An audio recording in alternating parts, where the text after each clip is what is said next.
A long time has passed since it was first announced back in 2017, and there was no way Metroid Prime 4 could ever meet expectations after such a long and grueling wait. Not since Metroid Other M has a Metroid game sparked such a strong division among fans. Between some questionable implementation of amiibo support, cringe dialogue, debate over graphics, and a sprawling desert hub, there's a lot to suggest that Prime 4 could be terrible. But is it? Of course, it isn't terrible. It's actually kinda cool for the most part if you like the last 3 Prime games, because that's what you're getting. It's more Metroid Prime for better and for worse. This is the brief version, but if you're curious about what worked and what didn't, check out our Metroid Prime 4 Beyond review.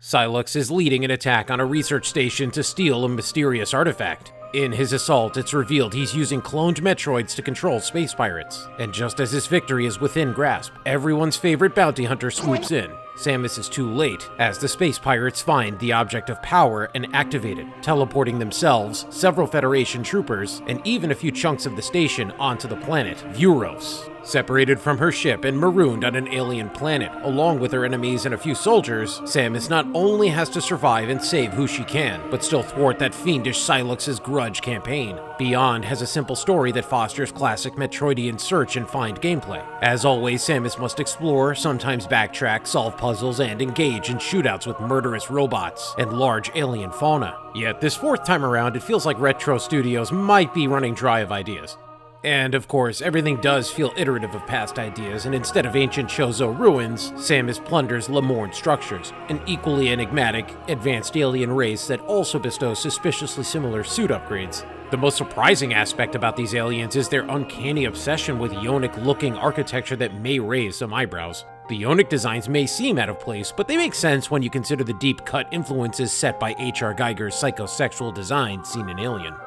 Beyond is easily the most direct in referencing Giger compared to the earlier Metroid titles. Many hallways, doors, and structures have an appropriately alien-like design, yet they never feel like a ripoff, which is impressive since lesser games would never have such restraint.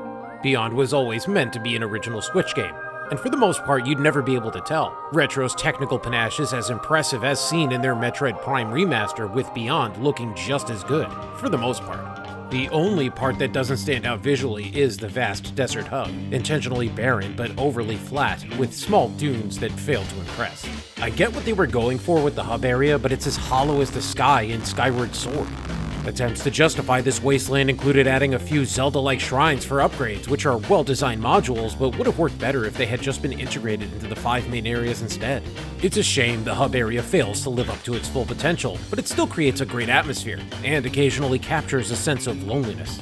The desert isn't even all that big. Samus can get from one end to the other in less than a minute on her motorcycle. Aside from finding new collectibles and the occasional enemy encounter, crossing the desert is mostly uneventful. It's too bad because Samus's bike is admittedly very cool and fun to use, yet also isn't used to its fullest. The best moments with it are the Tron Legacy-like races at the Forge.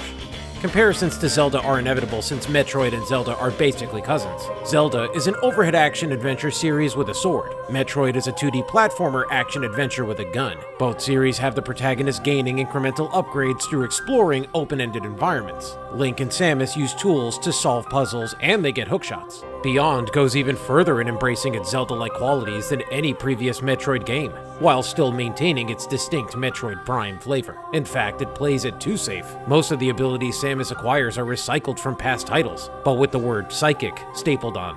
Some exceptions exist, like the psychic charge shot that slows time and lets players manually guide it, a clever mechanic used during bosses and puzzles. The few times Beyond dares to introduce new ideas is when it feels fresh and exciting. Regretfully, these moments are backloaded in the game, making the first few hours very dull and feeling like a generic Metroid Prime experience. It takes a little bit of time, but when you find yourself reaching that creepy frozen Lamorne laboratory that feels like the abandoned Norwegian base from John Carpenter's The Thing, the intrigue finally grabs me.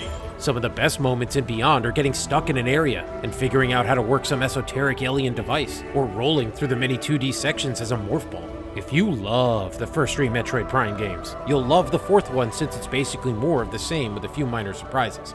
A lot has been discussed about the voice acting and side characters when they appeared in the trailers.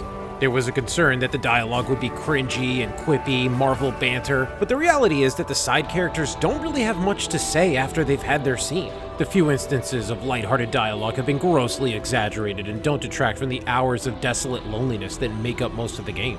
Even the geeky guy Miles McKenzie has had his presence misrepresented on social media. For anyone concerned that he ruined the game, worry not. He's no worse than Otacon in Metal Gear Solid. It's just like one of my Japanese animes. He's actually kind of pathetically funny and has amusing incidental dialogue where he embarrassingly admits he can only do one push-up. The claim that the desert lacks music is inaccurate, as a wistful, ambient tune plays softly in the background. It's annoying that the music player feature is locked behind a pricey amiibo, and no, even completing the game 100% won't unlock it. Unfortunately, the ridiculously long wait for Metroid Prime 4 didn't pay off, as it turned out to be just an okay game. At least you could see where all the work went into it, since it's a beautiful looking game, and runs at a rock-solid frame rate on the first Switch, and an utterly insane 120 frames per second on Switch 2. The main downside of playing the original Switch version is that the doors take noticeably longer to open because the hardware just isn't quite fast enough.